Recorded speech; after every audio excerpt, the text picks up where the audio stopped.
Welcome back. मैं ज्योति शर्मा। इस video में थॉमस ग्रे की poem elegy written in a country churchyard को कंप्लीट करूंगी आपके साथ। ऑलरेडी हम पार्ट 1 पार्ट 2 अपलोड कर चुके हैं। आज पार्ट 3 में हम स्टार्ट करेंगे स्टेंजा नंबर 23 से। ओके, 32 स्टेंजाज की ये पोएम है। देखिए, रिकैप का मतलब ये नहीं है यहाँ पर कि मैं डिटेल से आपके साथ में स्टेंजा फर्स्ट से लेकर स्टेंजा 22 तक आपके साथ में रिवाइज करूँगी। नो, उसके लिए लिंक डाल दिया गया है डिस्क्रिप्शन बॉक्स में, वहाँ से क्लिक करिए और वॉच कर लीजिए पूरा वीडियो। यहाँ हम बात करेंगे ना 23 स्टेंजा की, तो बस थोड़ा सा मैं आपको याद दिला दूँ कि अभी तक हम क्या पढ़ चुके हैं। उसे सिर्फ 2 लाइन्स में मैं आपको बताना चाहूँगी कि हम यहाँ बात कर रहे थे कि पोइट जो है हमारे, वो कंट्री चर्चयार्ड के अंदर खड़े हैं और वो वहाँ पर डिस्कस कर रहे हैं विलेजर्स के बारे में। कह रहे हैं कि जो विलेजर्स हैं ना, बहुत ही सिंपल लाइफ जीते हैं, गुमनाम जिंदगी जीकर गुमनाम ही चले जाते हैं। अगर वो चाहते तो महान बन सकते थे, लेकिन poverty and lack of opportunity की वजह से वो गुमनाम रह गए। वैसे बहुत मेहनती थे और उनकी चर्च के बाहर ग्रेव भी बनाई गई हैं, बहुत उबड़ खाबड़ मिट्टी के ढेर के जैसी जो दिखाई देती है। तो चलिए मूव करते हैं 23 स्टेंजा पर। ज़्यादा टाइम वेस्ट नहीं करते हम, क्योंकि एग्जाम का वैसे भी टाइम चल रहा है, तो ज़्यादा टाइम नहीं वेस्ट करना, पॉइंट पे आते हैं। 23 स्टेंजा है हमारा, जो यहाँ से शुरू होता है कि on some fond breast the parting soul relies. अब देखिए, कुछ वर्ड ऐसे होते हैं जो मीनिंग अगर हम देखना चाहें तो उनका एग्जैक्ट मीनिंग तो निकलता है कुछ और, लेकिन हमें देखना है अपने पोइटिकल पॉइंट ऑफ व्यू से। हमारे जो पोइट हैं उनका व्यू क्या है, उनकी पोइट्री के अंदर वो क्या कहना चाहते हैं, उन्होंने इस वर्ड को क्यों चूज किया। क्लियर? फोन ब्रेस्ट, इसका अलग अलग मीनिंग नहीं निकालेंगे। यहाँ पर जो वो कहना चाह रहे हैं उसका मतलब है एक लवली फ्रेंड, एक ऐसा फ्रेंड जो दिल से बहुत ही गहरा हो, प्यारा हो, जिसकी दोस्ती जो है वो दिल से जुड़ी हुई हो। That is called fond breast. The parting soul, parting soul का मतलब क्या होता है? The person who is dying, है ना, जाती हुई आत्मा, विदा लेती हुई आत्मा। ठीक है, तो यहाँ क्या कहना चाह रहे हैं वो, हम पूरे क्वार्टरन का जो मीनिंग है वो क्लियर करेंगे आपके साथ में, क्योंकि ये जो पोएम है ना बहुत ही गहरे सोच विचार के साथ में लिखी गई है थॉमस ग्रे की। क्योंकि थॉमस ग्रे जो थे ना, वो खुद ही अपना निरीक्षण किया करते थे, आत्मनिरीक्षण जिसको बोलते हैं ना, खुद अपने आप को इवैल्यूएट किया करते थे, लिखते थे, फिर सोचते थे क्या लिखा क्या नहीं लिखा, फिर उसमें करेक्शन करते, फिर दोबारा से उसको लिखते थे। इसी वजह से इन्होंने अपने लाइफ टाइम में इतना ज़्यादा जो है वर्क नहीं लिखा, लेकिन जो भी लिखा वो बेस्ट लिखा। उसके अंदर elegy written in country churchyard जो है वो मास्टरपीस है। तो देखिए, on some fond breast the parting soul relies, some pious drops the closing eye requires, even from the tomb the voice of nature cries, even in our ashes live their wanted fires। क्या कहना चाहते हैं देखिए poet, बहुत ही प्यारी lines है। वो ये कह रहे हैं कि मनुष्य जब मर रहा है, पार्टिंग सोल, इंसान जब मर रहा है, तब वो अपने किसी प्यारे दोस्त को अपने सामने चाहता है। वो चाहता है कि उसका कोई प्यारा दोस्त जो है वो उसके सामने हो, उसके आंखों से ना, मतलब जो पायस यानी पवित्र, क्योंकि प्यार बहुत सच्चा है, बहुत ही पवित्र चीज होती है लव जो है, जिसके अंदर किसी तरह की भी अगर मतलब नहीं है, स्वार्थ नहीं है, तो दोस्ती जो है वो बिल्कुल पायस होती है, पवित्र होती है। तो वो चाहते हैं कि उसके जो पवित्र आंसू हैं वो निकले मेरे लिए, उस दोस्त के, वो ये चाहते हैं। वो बंद होती हुई आंखें ये चाहती हैं, यानी वो मरता हुआ जो इंसान है उसकी क्या ज़रूरत है? उसकी ज़रूरत है कि उसका दोस्त जो उसको बहुत दिल से चाहता है वो उसके लिए आंसू बहाए, है ना। इसका मतलब उसका दोस्त, उसका परिचित, उसका चाहने वाला, चाहे कोई भी हो, आंखों से आंसू बहाए जब वो संसार से विदा हो। तो वो चाहता है कि मरने के बाद में उसकी स्मृति जो है वो बनी रहे। हाँ, ऐसा वो बिल्कुल अच्छे से जानता है कि जब वो मर जाएगा तो मतलब प्रकृति जो है वो रोएगी, इट मीन्स उसे याद करेगी। बहुत अच्छे से जानता है मर जाने के बाद में, जबकि उसको धूल हो जाना है, मिट्टी हो जाना है, राख हो जाना है, लेकिन फिर भी क्या चाहता है कि उसकी स्मृति बने, यानी उसकी याद में कोई ना कोई मकबरा बने, उसकी याद में कोई ना कोई लाइन लिखी जाए ताकि उसे पढ़े लोग और उसे याद करें। क्लियर है हमारा? चलिए जी और क्लियर कर लेते हैं पोएटिक डिवाइस को देखते हुए। हियर इज मेटाफर, एंड एक चीज क्लियरली अपने माइंड में डाल लो कि elegy written in country churchyard is the masterpiece of Thomas Gray, और मेटाफर यहाँ भर भर के यूज किया है हमारे राइटर ने। देखिए ये जो फ्रेज है on some fond breast the parting soul relies is, ये मेटाफर है। बिकॉज आप देखिए फोन ब्रेस्ट ये रिप्रेजेंट कर रहा है अपने लव वन को, एक ऐसे इंसान को जो उसका बहुत प्यारा हो। पार्टिंग सोल जो है वो यहाँ सिंबलाइज कर रहा है डाइंग पर्सन को, जो आत्मा विदा हो रही है। Okay, so here is metaphor. Next पर मूव करते हैं, ज़्यादा टाइम भी नहीं लेंगे आपका, और साथ के साथ कॉन्सेप्ट भी क्लियर करते हुए चलेंगे। ओके, तो आपको सिर्फ टाइम देना है, वही रिक्वेस्ट कर रही हूँ दोबारा से, सिर्फ अपना समय दीजिए, मुझे कंसंट्रेशन दीजिए, थोड़ा सा प्यार दीजिए कि चैनल को सब्सक्राइब कर लीजिए बस चैनल पर आते ही। क्योंकि ना यूजुअली मैं देखती हूँ अपने जो चैनल को देखने वाले हैं वो नॉन सब्सक्राइब ज़्यादा हैं, नॉन सब्सक्राइबर्स जो हैं वो बहुत ज़्यादा हैं सब्सक्राइबर्स की तुलना में, और ये चीज़ थोड़ा सा हर्ट कर जाती है मुझे। जब आप आ ही गए हैं चैनल पे, आप देख ही रहे हैं, तो सब्सक्राइब का बटन दबा दीजिए ना, कौन से पैसे लगते हैं उसमें। तो चलिए कंटिन्यू करते हैं। For the is an archaic word, आप जानते ही हैं यू के लिए यूज होता है ये। Who mindful of the unhonoured dead. देखिए मैं फिर से आपको कह रही हूँ क्वार्टरन का साथ के साथ मीनिंग लेकर चलेंगे, क्योंकि वन लाइन को अगर सिंगल अगर अपन लेके चलेंगे ना तो बहुत गहरा हो जाता है, और मीनिंग जो है वो भी एक लाइन का दूसरे पर, दूसरे का तीसरे पर, इस तरीके से डिपेंडेंट है। यानी पूरा क्वार्टरन अपने आप में एक अलग मीनिंग निकाल कर लेकर आता है। Dost in these lines their artless tale relate if chance by lonely contemplation led some kindred spirit shall inquire thy fate. देखिए इसके अंदर क्या कहना चाहता है राइटर। यहाँ पर राइटर ये कहता है for thee who mindful of the unhonoured dead. It means सीधे साधे ढंग से ना सारे किसानों की जीवन गाथा का वर्णन कर चुका है, वो सीधे साधे ढंग से तो उसने कर दिया है। ठीक है, अब यहाँ पर वो ये बताना चाहता है कि जो अपने लाइफ टाइम में बिना किसी सम्मान के अनऑनर्ड ही मर गए, मतलब बिना किसी सम्मान के मर गए, उनको कोई सम्मान नहीं मिला, कोई यश नहीं मिला, वो यहाँ पर कब्र में दफन पड़े हैं। डस्ट इन दीज लाइन्स यानी यहाँ इस कब्र में पड़े हुए हैं, उनकी कला को कोई नहीं जानता। इफ चांस अगर कभी मौका मिला तो बाय लोनली कंटम्पलेशन लेड, कि कोई हो सकता है कि यहाँ ध्यान लगाने वाला, कंटम्पलेशन का मतलब होता है कि कोई बहुत गहराई से सोचने वाला इंसान जो होता है, हाँ, या आप इसको इस तरीके से भी कह सकते हैं डीप थिंकिंग करने वाला। ठीक है, सम किंडर्ड स्पिरिट का मतलब क्या होगा? किंडर्ड स्पिरिट का मतलब ये होता है कि कोई ऐसा पर्सन जो बहुत ही अच्छे दिल का हो, जिसकी आत्मा जो है वो बहुत ही अच्छी हो, वो यहाँ पर अगर आ जाए, शायद हो सकता है यहाँ से निकले कभी, तो ये जो कब्र है ना जहाँ ये दफन पड़े हैं, वहाँ पर हो सकता है ये जानने के लिए कोशिश करे कि इसका भाग्य कैसा था। यानी कई बार क्या होता है कि हम कहीं से निकल रहे हैं, कहीं पास से निकल रहे हैं, और किसी की याद में कोई लेख लिखा हुआ है कहीं पर, या फिर किसी का मोनूमेंट बना हुआ है, तो हम 2 मिनट के लिए ठहर कर उस पर लिखी हुई लाइन को पढ़ते हैं और उसको जानने की कोशिश करते हैं। लेकिन कई बार ऐसा भी होता है, जैसा कि ये बता रहे हैं कि वो जो विलेजर्स हैं जो यहाँ पर दफन पड़े हैं, लेकिन उनकी ग्रेव पर कुछ नहीं लिखा है, उनके बारे में भी हो सकता है कोई आ जाए ऐसा जो बहुत गहराई से सोचने वाला हो और उनके भाग्य के बारे में जानने की कोशिश करें। चलिए पोएटिक डिवाइस देखेंगे। Here is personification how the phrase if chance by lonely contemplation led. अब देखो यहाँ पर ना बहुत अच्छा एग्जाम्पल है पर्सोनिफिकेशन का, क्योंकि किंडर्ड स्पिरिट जो है ना यहाँ पर्सोनिफाई किया गया है। किंडर्ड स्पिरिट जो है एज इंक्वायर द फेट है ना, ये पर्सोनिफिकेशन का सबसे बेस्ट एग्जाम्पल है, बहुत ही प्यारा एग्जाम्पल है। चलिए आगे चलते हैं हम। हैप्पली सम हॉरी हेडेड स्वेन। अब मैं फिर से आपसे यही कहूँगी कि वर्ड के मीनिंग पर आप इस तरीके से ना जाइएगा।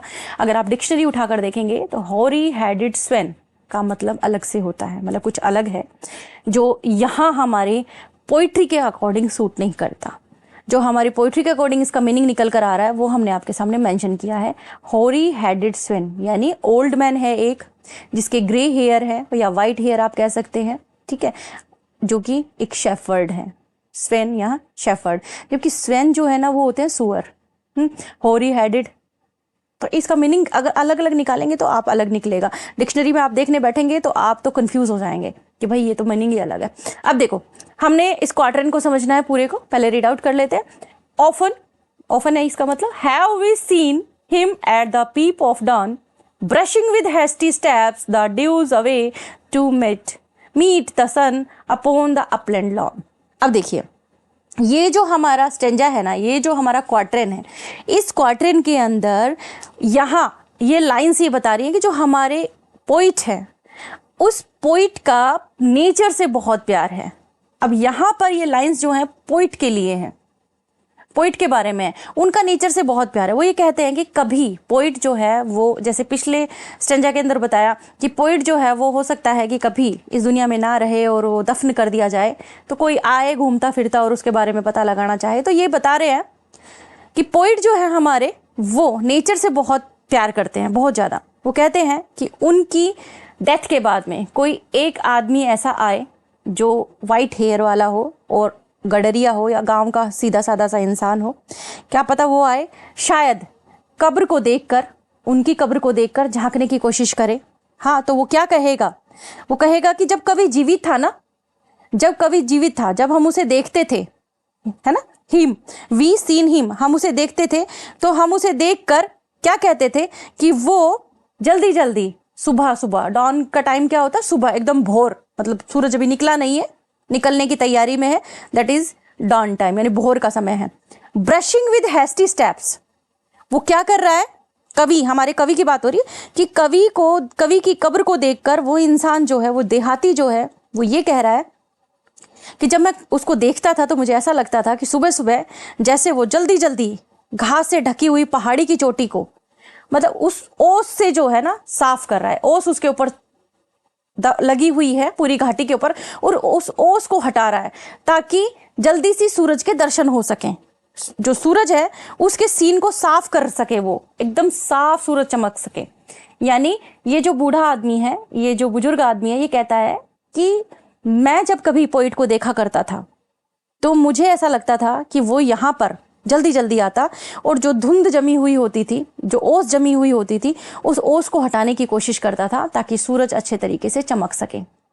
यानी कब्र के अंदर दफन हमारे जो पोइट हैं, उनके बारे में अगर कोई जानकारी इकट्ठी करनी चाहे तो हो सकता है कोई ओल्ड मैन आकर उनके बारे में ये सब बताए, क्योंकि जो हमारे पोइट हैं वो नेचर लवर हैं। तो चलिए आगे चलते हैं, हम पहले पोइटिक डिवाइस देख लेते हैं। Here is metaphor. ये जो फ्रेज है ना, हैप्पली सम होरी हेडेड स्वेन, ये एग्जाम्पल है मेटाफर का, क्योंकि यहाँ पे जो ये होरी हेडेड स्वेन है ये ओल्ड फार्मर से लिया है। एक ऐसा बुजुर्ग आदमी जो एक कॉमन इंसान है, वो यहाँ बता रहा है कि किस तरह के एक्सपीरियंस जो हैं वो उसको यहाँ पर मिले हैं। वो पोइट को देखता है, पोइट यहाँ पर क्या क्या करता था, है ना। अब देखो, आपको थोड़ा सा ना ये अटपटा इस वजह से लग रहा है क्योंकि आप इसके डेप्थ को नहीं समझे होंगे। देखिए, हमारे जो पोइट है वो है थॉमस ग्रे, आप जानते हैं, और वो लिख रहे हैं ये जो पोएम है वो अपने बेस्ट फ्रेंड वेस्ट की डेथ के बाद में। वेस्ट से बहुत ज़्यादा कनेक्टेड थे थॉमस ग्रे, बहुत ज़्यादा कनेक्टेड थे। तो वेस्ट की डेथ हो जाती है अचानक ही, और उनकी डेथ से ना बहुत प्रभावित होते हैं। उसके बाद में उन्होंने ये पोएम लिखी।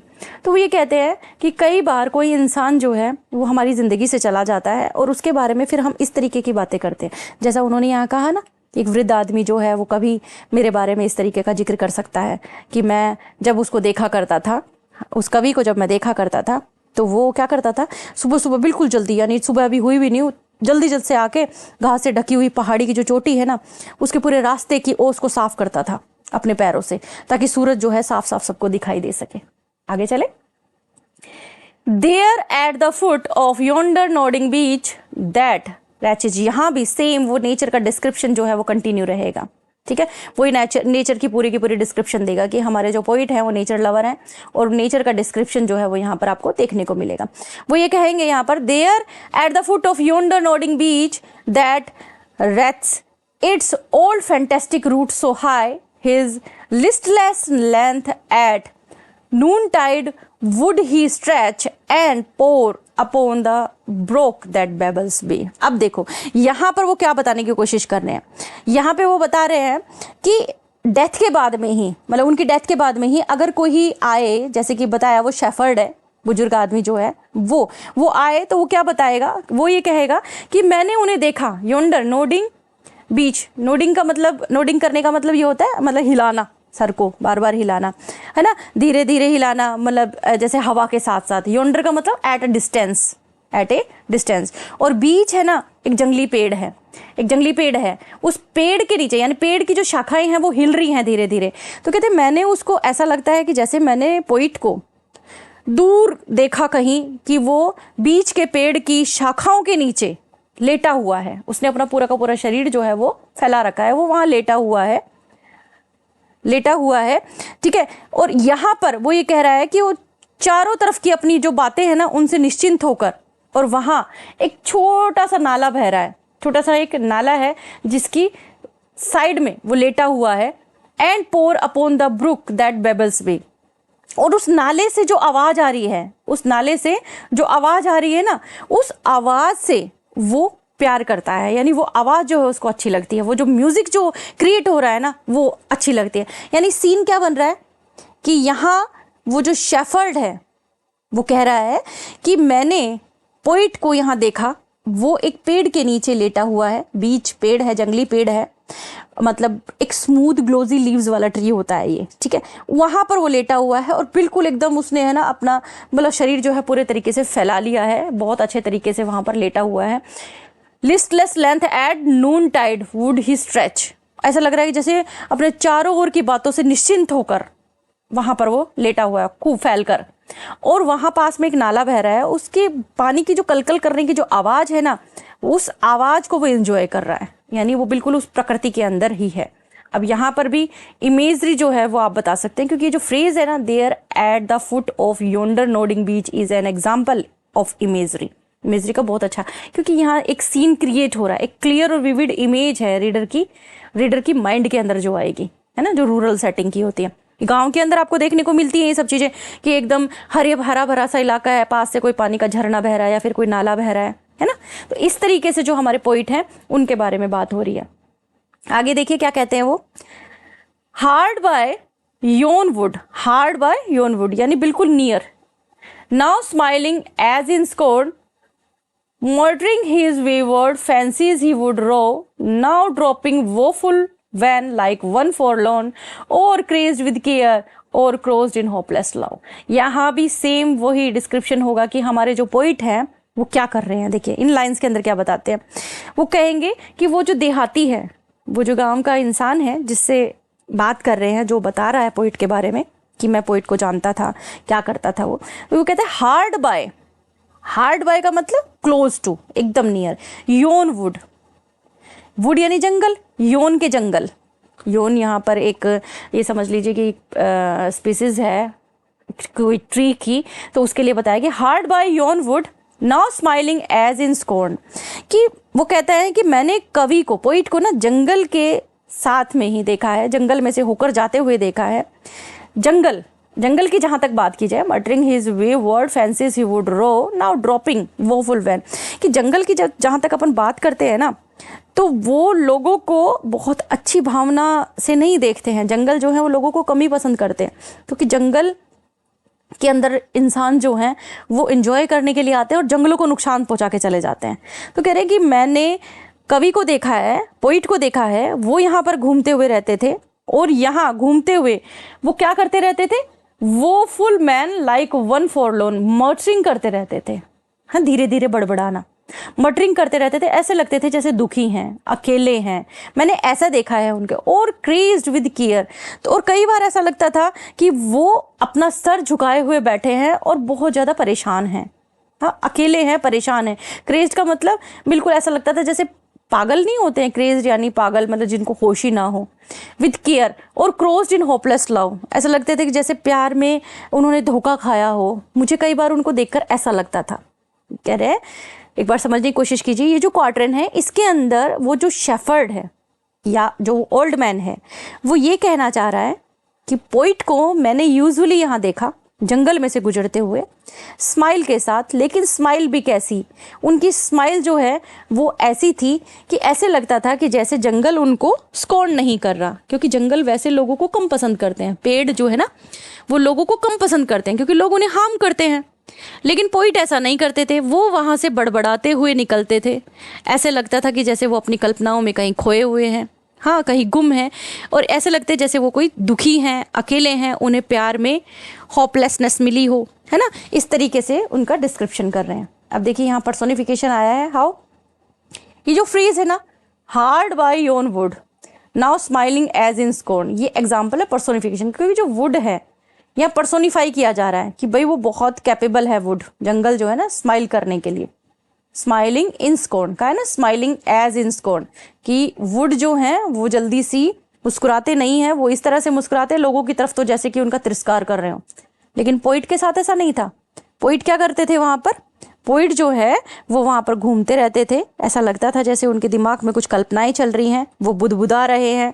हाँ, कि कभी किसी वृक्ष की छाया के नीचे बैठ जाते थे, कभी कहीं बैठ जाते थे, कभी सर झुकाकर बैठ जाते थे, तो लगता था कि वो अपने प्यार के अंदर, जैसे कि उनकी जो आस है ना प्यार में, वो खत्म हो गई हो, जैसे किसी ने उन्हें अकेला छोड़ दिया हो।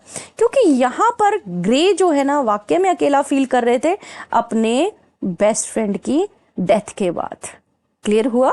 चलिए आगे चलते हैं। One morn I missed him, morn का मतलब होता है दुख व्यक्त करना, विलाप करना दुख में, मोर्निंग जिसको बोलते हैं वो होता है। लेकिन यहाँ पर मॉर्निंग जो है ना, MORNING का मीनिंग भी लिए हुए है और मूर्न का मीनिंग लिए हुए भी है, दोनों है। इस चीज़ से आप एम्बिग्यूटी अपने माइंड में मत ले आना। मॉर्निंग से भी है इसका मतलब और मोर्न से भी है, यानी जो विलाप होता है ना उससे भी है। ठीक है, तो दोनों के दोनों का मीनिंग आपको लेके चलना है कि एक मॉर्निंग, एक सुबह, आई मिस्ड हिम, मैंने उसे मिस किया। आई यहाँ शेफर्ड है, हिम यहाँ पे पोइट है, याद रखना, हिम यानी पोइट, और ये आई कौन है, वो शेफर्ड है। ऑन द कस्टम्ड हिल, है ना, एक मॉर्निंग मैंने उन्हें मिस किया। अब देखो ये जो मिस्ड हिम है ना, इसके साथ अगर इसको जोड़कर चलते हैं तो दुख का भी ये सूचक है। ये जो दुख के लिए मोर्निंग वर्ड आता है ना, जो उसके लिए भी ये यूज किया है पोइट ने। ठीक है, तो देखिए ये क्या कहते हैं कि एक दिन मैंने उन्हें मिस किया, कि मतलब वो मुझे नहीं मिले। ऑन द कस्टम्ड हिल, हिल के ऊपर नहीं मिले।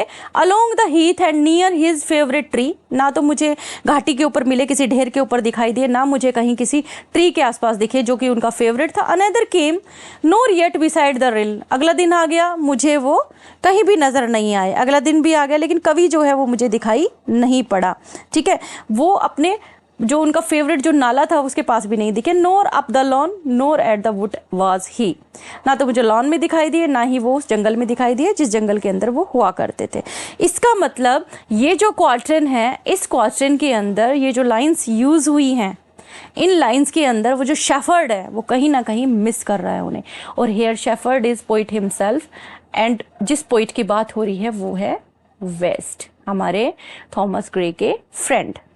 क्लियर है कि एक दिन ऐसा हो आया जिस दिन मैंने उनको मिस किया, क्योंकि वो मुझे कहीं नज़र नहीं आए, या मैंने शोक व्यक्त किया जब मैं उनको मिस कर रहा था। तो दोनों तरीके से इसका मीनिंग निकल कर आ रहा है। तो यूँ कह रहे हैं, ना तो वो मुझे हिल के पास मिले, ना कहीं और नज़र आए। हीथ मतलब एक ऐसा एरिया होता है जिसको आप ये कह सकते हैं कि अनकल्टिवेटेड लैंड, है ना, जो घास से ऐसे भरा हुआ हो, उसे कहते हैं। चलिए, इसमें पोइटिक डिवाइस है metaphor. How, because this phrase ना, one morn I missed him, यहाँ मैंने आपको बताया था ना, ये जो है मेटाफर का एग्जाम्पल है, क्योंकि जो कस्टम्ड हिल है ये रिप्रेजेंट कर रहा है किस चीज़ को, जो हमारा रूटीन एस्पेक्ट है ना लाइफ का, उसको। तो यहाँ पर ये जो मेटाफर है ये कन्वे करेगा सेंस ऑफ लॉस को। जैसा मैंने आपको बताया कि ये जो मोर्न वर्ड है इसके यहाँ दो मीनिंग आप निकाल कर चलेंगे। ओके, चलिए आगे चलते हैं। The next with dirges due in sad array. अब देखिए, द नेक्स्ट विद डर्जीज का मतलब होता है एक विलाप जो किसी डेड वन के लिए किया जाता है। ठीक है, नेक्स्ट क्या हुआ, या इसमें कह रहा है कि अगले दिन ना, ये कवि के लिए बोलेगा, पोइट के लिए, कि एक दुख भरी जो है बात मुझे पता लगी। एक दुख भरी बात क्या पता लगी, कि मुझे ऐसा पता लगा कि जैसे जो पोइट है वो मर गया। और कौन सा, किसकी बात कर रहे हैं, वेस्ट की बात कर रहे हैं, है ना। और कौन बात कर रहे हैं, थॉमस ग्रे बात कर रहे हैं। Slow through the church way path we saw him borne approach and read for thou canst read the lay graved on the stone beneath yon aged thorn. ये कि ऐसा लगा कि जैसे उनका जो शव है वो कहाँ ले जाया जा रहा है, गिरजाघर के आगे से लेकर जाया जा रहा है, उन्हें गाड़ने के लिए लेकर जा रहे हैं, है ना। और उनकी कब्र के ऊपर ना एक अप्रोच द रीड, उनकी कब्र के ऊपर ना कुछ लिखा गया है जिसको तुम नहीं पढ़ सकते हो। दाओ यानी यू, जिसे तुम नहीं पढ़ सकते हो क्योंकि तुम शेफर्ड यहाँ पर कैसा बताया है भाई, वो अनपढ़ है। वहां वो लेटे हुए हैं, graved on the stone beneath yon aged thorn. हाँ, ये कह रहे हैं कि वहां वो जो किसान है वो नहीं पढ़ पाएगा कि उसके ऊपर क्या लिखा हुआ है, तो इसलिए तुम पढ़ लो उसे, मतलब जो रीडर हैं उनसे अपील करें कि तुम पढ़ लो, उसके ऊपर कुछ ना कुछ लिखा हुआ है, वहाँ वो दफन है तो कुछ तो उनके बारे में लिखा हुआ है, ये यहाँ पर रिक्वेस्ट कर रहा है।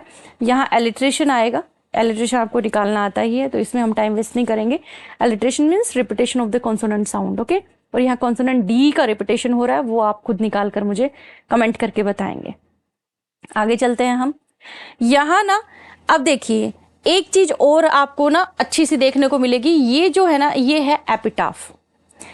एपिटाफ का मतलब होता है वर्ड्स दैट आर रिटन और said about a dead person, है ना, किसी डेड पर्सन के बारे में होता है, ठीक है।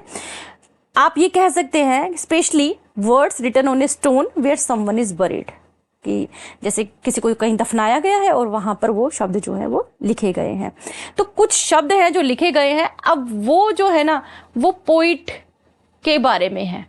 अब उनकी प्रेज कह सकते हो आप, उनको एक तरह से जो हम श्रद्धांजलि बोलते हैं उसके लिए जो लिखे जाते हैं वो शब्द कह सकते हो। तो देखिए क्या लिखा है, here rests his head upon the lap of earth, कि यहाँ उसका हेड धरती की गोद पर है। A youth to fortune and to fame unknown, एक ऐसा युवा व्यक्ति यहाँ पे, क्योंकि जो वेस्ट इनके जो फ्रेंड थे ना वो यंग एज में ही एक्सपायर हो गए थे, तो इसलिए ए यूथ लिखा है कि एक ऐसा युवा यहाँ पर लेटा हुआ है जिसे का साथ भाग्य ने और प्रसिद्धि ने दिया ही नहीं, फेम ने और भाग्य ने जिसका साथ नहीं दिया। Fair science frond note on his humble birth, frond यानी लुक डिसअप्रूविंगली, है ना, कि साइंस जो है उसने भी इनके जन्म पर नाराजगी व्यक्त नहीं की। यानी कहने का मतलब है इनका जो पोलाइट नेचर था ना, उस पोलाइट नेचर की वजह से इन्होंने खूब प्रोग्रेस करी, लेकिन इनको अपॉर्चुनिटीज इतनी नहीं मिली। हाँ, ये जुड़े किसके साथ, मेलंकली के साथ, उदासी के साथ, जिसने इनका नाम कर दिया फॉर हर ऑन, यानी मेलंकली ने उन्हें अपने लिए चुन लिया।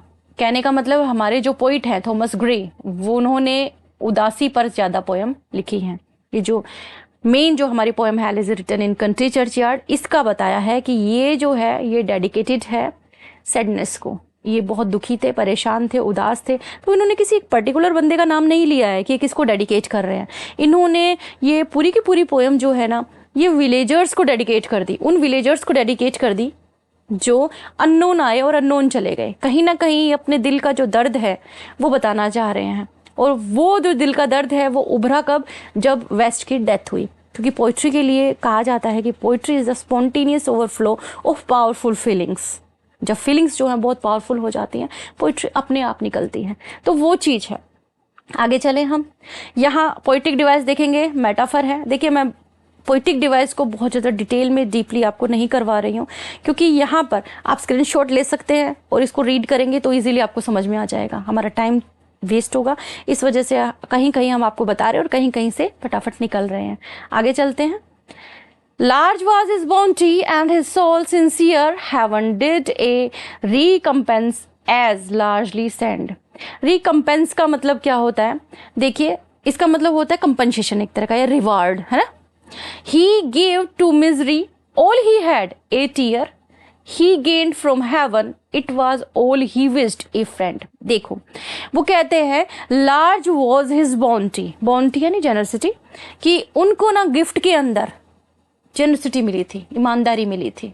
उनकी आत्मा भी बहुत ईमानदार थी, बहुत सिंसियर थी। भगवान की तरफ से, हेवन की तरफ से उनको बहुत सारे अच्छे अच्छे कामों के लिए चुना गया। भगवान ने उन्हें बहुत अच्छे अच्छे कामों के लिए चुना था, बहुत सारे रिवार्ड्स उनको दिए, लार्जली सेंट रिवार्ड्स दिए उनको कंपनसेशन के रूप में। और वो क्या था कि वो था उनका दोस्त, उनका दोस्त था वो, उनके लिए गिफ्ट था, और उसके लिए ही उन्होंने अपना सारा वक्त दे दिया। ठीक है, तो वो जो बेस्ट फ्रेंड है उसको डेडिकेट कर रहे हैं। यहाँ पर ये चीज हमको समझ में आ रही है। ही गेव टू मिजरी, जो दुख है ना, उन दुख को ये डेडिकेट कर रहे हैं इस पोयम। मतलब ये जो पोयम है इस दुख की वजह से ही उनके अंदर से निकली है, इन्होंने इतनी बड़ी पोयम लिख दी। तो कह रहे हैं कि ये जो मेरे आंसू हैं अपने दोस्त को मैं डेडिकेट कर रहा हूँ, और भगवान ने मेरे पर इतनी कृपा करी कि मुझे ऐसा दोस्त दिया। आगे देखिए क्या कहेंगे वो, पहले पोइटिक डिवाइस देख लेते हैं. Here is hyperbole. How? Because this phrase ना कि he gave to misery all he had, a tear is an example of hyperbole. How? क्योंकि एग्जेजरेशन है भाई यहाँ पर, क्योंकि डेथ कितनी डेप्थ आ रही है. देखिए स्पीकर की कंपेशन जो है उसके, वो देखिए आप कितने ज़्यादा, मतलब दुख जो है, भावनाएं जो, इमोशंस जो हैं वो कितने बढ़ा चढ़ा कर वो यहाँ हमारे सामने प्रेजेंट कर रहे हैं. कंपैशन जो है पोइट का वो मतलब देखने को मिल रहा है यहाँ पे हमें. Next and the last, no farther seek his merits to disclose.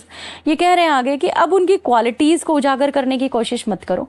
मतलब जो उनकी क्वालिटीज़ थी उनको उजागर मत करो, डिस्क्लोज करने की कोशिश मत करो, और ना ही उनके फ्रैलिटीज़ को, जो उनकी कमियां थी उनको अब बाहर निकालो, ज़रूरत नहीं है. There they alike in trembling hope repose the bosom of his father and his God. कि अब यहाँ पर ना वो रेस्ट कर रहे हैं. There they alike in trembling hope repose. Trembling में शेक इनवॉलंटरीली, है ना. तो रिपोज यानी स्टेट ऑफ रेस्ट, बिल्कुल स्लीप वाली कंडीशन के अंदर है वो. अपने किसके बूजम में, किसकी गोद में? अपने फादर की, अपने गॉड की गोद के अंदर वो लेट गए हैं. अब उनमें क्या कमियां रही, क्या क्वालिटीज रही, इन चीज़ों को अब मत उधेड़ो. ठीक है, वो अपने दोस्त के लिए कह रहे हैं ये बात कि मेरे दोस्त का निधन हो चुका है और वो ग्रेवयार्ड में है. वो कैसे थे कैसे नहीं थे उस चीज़ के ऊपर बात मत करो. ये हर किसी के लिए ही कह रहे हैं. मतलब खाली हम ये नहीं कह सकते कि खाली ये अपने फ्रेंड वेस्ट के लिए ही कह रहे हैं. ये हर किसी के लिए कह रहे हैं, हर एक उस पर्सन के लिए कह रहे हैं जो इस दुनिया से चला गया. अब चाहे वो अच्छा था या बुरा था, अब उसे मत खंगालो, क्योंकि वो इस समय रेस्ट की कंडीशन में है, अपने ईश्वर, अपने पिता की गोद के अंदर है, और अब उसे आराम करने दो. ठीक है, तो यहाँ तक जो है ये हमारी पोएम कंप्लीट हो जाती है. यहाँ भी मेटाफर का एक बेस्ट एग्जांपल आपके सामने आता है. इस तरीके से जो पोएम है कंप्लीट हुई, लेकिन हमें देखने हैं इसके थीम्स, क्योंकि बहुत इंपॉर्टेंट है थीम्स. बहुत बड़ी पोएम थी ये, 32 स्टेंजास की, तो आप मानिए थीम्स जो है मोस्ट इंपॉर्टेंट है. थीम्स के अंदर मैं आपको सिर्फ ये बताने वाली हूँ कि कौन कौन से थीम्स जो हैं वो इसमें से निकल कर आएंगे. अगर आपको डिटेल्स इन थीम्स को समझना है, आप PDF पर समझ सकते हैं, प्लस आप मुझे कमेंट करके बता सकते हैं कि मैम इससे रिलेटेड आपको कुछ भी और कंटेंट चाहिए, तो आप मुझे कमेंट ज़रूर करना. देखिए mortality and the universal experience of death, इसका थीम निकल के आ रहा है, मॉर्टेलिटी का और यूनिवर्सल एक्सपीरियंस ऑफ डेथ. क्योंकि ये पूरी की पोएम जो है ये क्या है? एलिजी है, और एलिजी आप जानते हैं क्या होता है? शोक गीत होता है. The lives of societies humble members, आप बता सकते हो, क्योंकि ये शेफर्ड्स को, विलेजर्स को डेडिकेटेड है पूरी पोएम जो है. किसी एक को नहीं, बल्कि विलेजर्स को, मतलब किसी को भी, जो भी गांव का भोला भाला सीधा साधा इंसान है जो इस दुनिया में नहीं रहा, उसको सभी को डेडिकेट किया है इन्होंने. Unfulfilled potential and the transient nature of life, इसके थीम्स निकल कर आते हैं. तो किस तरीके से एक्सप्लेन करके आप लिखेंगे. साथ में एक थीम और आया कि the value and dignity of every individual. सबकी होती है, कई बार लैक ऑफ अपॉर्चुनिटीज़ की वजह से, लैक ऑफ विजडम की वजह से, या आप कह सकते हैं कि पॉवर्टी की वजह से भी हम जो है अपनी वैल्यू नहीं कर पाते हैं या एग्जिस्टेंस में नहीं आ पाते हैं. तो ये भी इसका थीम हो सकता है. तो इसको भी आप एक्सप्लेन करके अच्छे तरीके से लिख सकते हैं. हाँ, अगर आपको कंटेंट की नीड है, PDF जरूर देखा कीजिए. PDF के अंदर आपको बहुत सारा कंटेंट मिलेगा लिखने के लिए. साथ ही साथ अपनी वेबसाइट भी है, आप उस पर भी जा सकते हैं, वहाँ भी आप इसका कंटेंट जो है वो निकाल सकते हैं. तो ये था हमारा आज का वीडियो. अगर वीडियो आपको पसंद आया तो वीडियो को लाइक कीजिए, शेयर कर दीजिए जल्दी से, और चैनल को सब्सक्राइब कर लीजिए.